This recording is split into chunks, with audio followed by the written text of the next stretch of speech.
I'm sick of this Kelsey Mitchell shit. I'm gonna be honest with you, bro. I'm sick of it. The girl didn't score a single point in the second half, and all she do is jack up shots. I've seen more than enough. Either Kelsey Mitchell and Stephanie White need to go, or Fans, commentators, and almost everyone who saw the game responded in this way. However, the narrative has now evolved from mere fan annoyance to something far more serious. The athlete who has publicly backed Caitlin Clark more than anybody else in the locker room is her colleague Sophie Cunningham, who is also her biggest on-court supporter. The Indiana Fever's problems stem from a more serious problem. Cunningham has disclosed details that provide a completely different perspective on the numerous perplexing offensive plays that supporters have seen this season. The startling allegation that players were told by head coach Stephanie White to purposefully avoid delivering the ball to Caitlin Clark during games. Needs to get far, far away from Kelsey Mitchell. Let's get into This is what a lot of people are currently concentrating on. Sophie Cunningham did more than just reiterate a rumor. She raised issues that fans had been talking about all season. The offensive sequences that left viewers wondering what they were watching, the plays when Caitlin Clark looked open but never received the pass, and the slow ball movement all suddenly became part of a much broader discourse.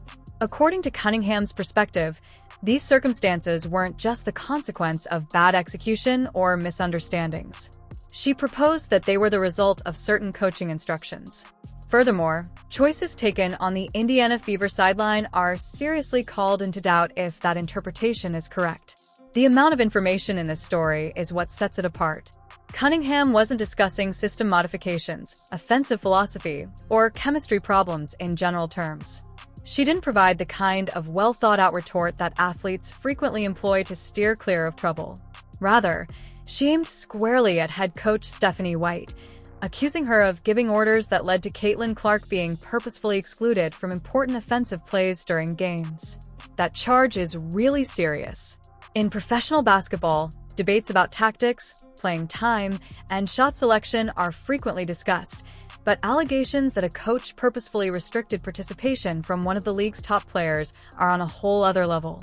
It turns the discussion from routine team issues into a discussion about whether strategic choices could have had a detrimental effect on the player who has grown to be one of the most significant and well-known individuals in the WNBA. If accurate, it would clarify a lot of the situations that perplexed fans during the season. More significantly, it would bring up challenging issues regarding the team's direction and the decisions taken in the background. She wouldn't even throw the ball to her own shadow because she's so scared of it leaving her hands. She thinks she's going to go into cardiac arrest if the ball leaves her hand. Sophie Cunningham's role in this narrative is what makes her remarks especially important. This is not a second-hand report from someone who is not involved in the situation, nor is it an anonymous person speaking from the shadows. Cunningham has always been a part of the surroundings. She has seen the team's daily realities directly by being in the locker room, attending practices, and sitting through video sessions. Cunningham has continuously been one of Caitlin Clark's most ardent and vocal supporters since she moved to Indiana. Cunningham was frequently one of the first players to publicly support Clark when she faced criticism. She frequently spoke her opinions and stood up for her comrade in front of cameras and microphones, while others choose to keep silent. It is impossible to disregard her recent comments because of that history. Players seldom discuss internal team problems in public, particularly when doing so can cause conflict within the group. Generally speaking, it is safer to stay out of the spotlight, openly support the team, and keep arguments private. Cunningham has opted to speak up instead. She is jeopardizing her reputation and relationships within the company by doing this. Her readiness to do so indicates that she thinks these issues are significant enough to be acknowledged, regardless of the repercussions. Whether or if her assertions are true, her remarks have increased attention to the Indiana Fever and sparked additional inquiries about what has been going on behind the scenes this season. And Stephanie White and Kelsey are like, okay, Kelsey, we got to get Kelsey hers too. And now it's Kelsey Mitchell's turn. It's just like, it's nasty. This Indiana Fever organization. Now, it's critical to be specific about the allegations made here. The problem goes far beyond missed passes and sporadic offensive errors if Sophie Cunningham's assertion is true. If a professional coaching staff purposefully urged players to avoid passing to one of their main offensive weapons, The claim implies that players received instructions that directly affected how frequently Caitlin Clark was involved in the offense. There would be far-reaching consequences. In that case, what supporters have been seeing all season long would no longer be seen as straightforward mistakes in execution or bad choices.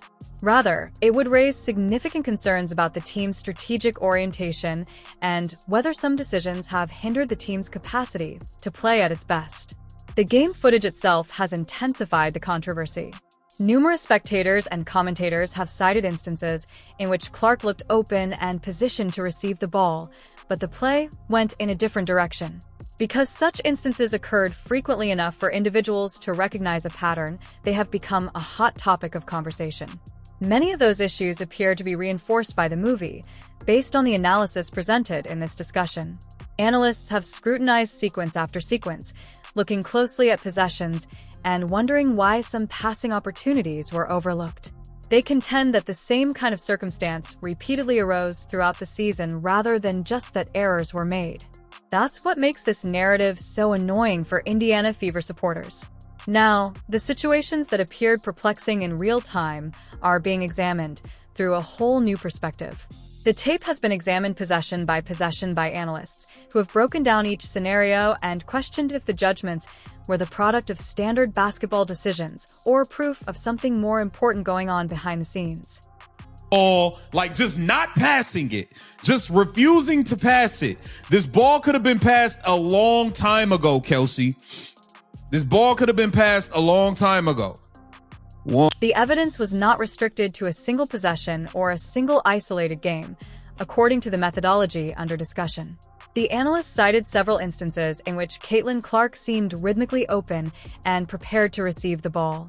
However, the chance was rejected in favor of an alternative.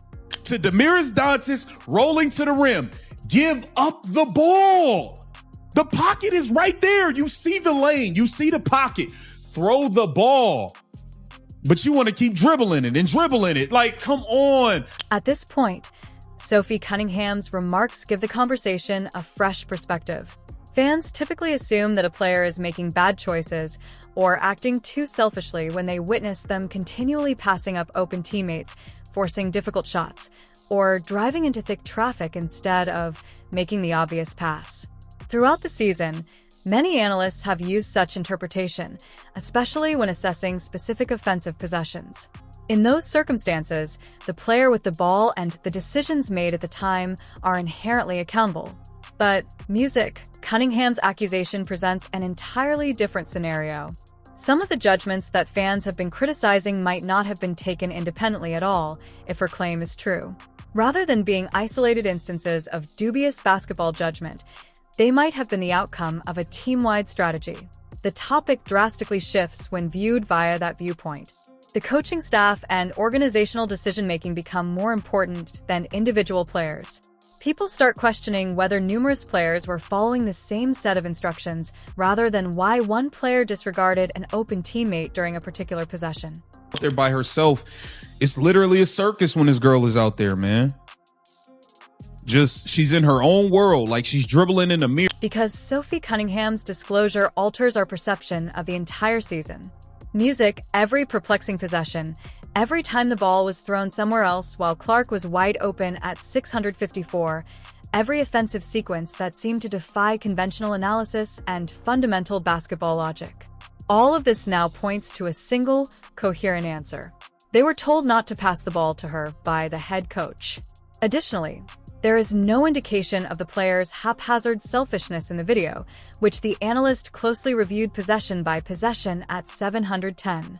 It refers to a directive that was only being followed. You got Angel Reese celebrating, blocking your shot. I mean, this girl just don't want to pass the goddamn ball, man. It's ridiculous watching Kelsey. Let's concentrate on Stephanie White because Sophie Cunningham's disclosure places the head coach of the Indiana Fever at the center of what may be one of the worst accusations in the history of WNBA coaching. And with a story this explosive, the natural tendency is to jump right to the indignation, so this merits close scrutiny. However, whether or not that fury is warranted depends on the analysis. Therefore, think about the real implications of a head coach telling players not to pass to a particular teammate during a game. There have been several documented instances of coaching dysfunction, locker room disputes, and inadequate handling of elite players throughout the history of professional basketball in the NBA, WNBA, and international leagues. These circumstances do occur and are a part of the complicated world of professional sports. However, it is quite different when a coach purposefully instructs players to keep their best player out of the offensive. It's not a bad coaching philosophy. It's not a system that just doesn't work. That's sabotage. This group is absurd. This coach is a farce. Kelsey Mitchell wants the focus to be on her. And if she's not making shots, let's look at her motivation, since that's what any serious reader of this story will want to know. Why would a head coach tell her team not to pass to Caitlin Clark? What non-basketball or basketball-related logic might support such a choice? From a basketball standpoint, limiting touches for your most skilled and effective offensive player on purpose is not a solid tactical decision because there is no clear explanation, no offensive strategy, no defensive adjustment by an opponent, and no game circumstance. What else could explain it if basketball logic couldn't? One of the most unsettling facts in professional athletics is implied by Sophie Cunningham's revelation. When a coaching staff is faced with a player whose influence and presence have beyond the organization itself, ego, politics, and internal power battles can arise. A joke. This coach is a joke. Kelsey Mitchell wants it to be about her, and if she's not making... This is the point at which Sophie Cunningham's disclosure provides the vital background that modifies the assessment of Mitchell's behavior. Mitchell's possession of the ball was not just the product of unbridled selfishness if Stephanie White was really telling teammates not to pass to Clark. It was happening inside a coaching framework that either overtly or covertly permitted it.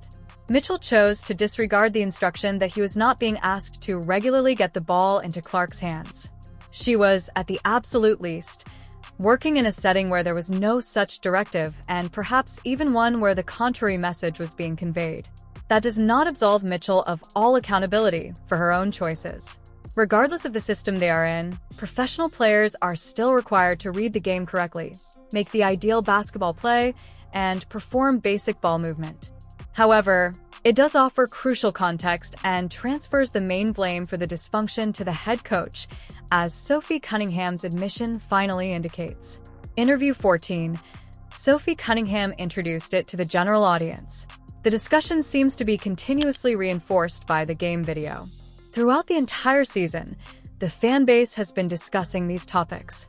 The Indiana Fever organization is now dealing with issues that are not easily resolved, because the assertion is not based on an unconfirmed rumor or an anonymous internet source. It comes from a teammate, a player who was in that locker room, who was present for those discussions, who saw things happen firsthand, and who decided to speak up even though she was aware of the possible repercussions for her career if she revealed what she thought was going on behind the scenes.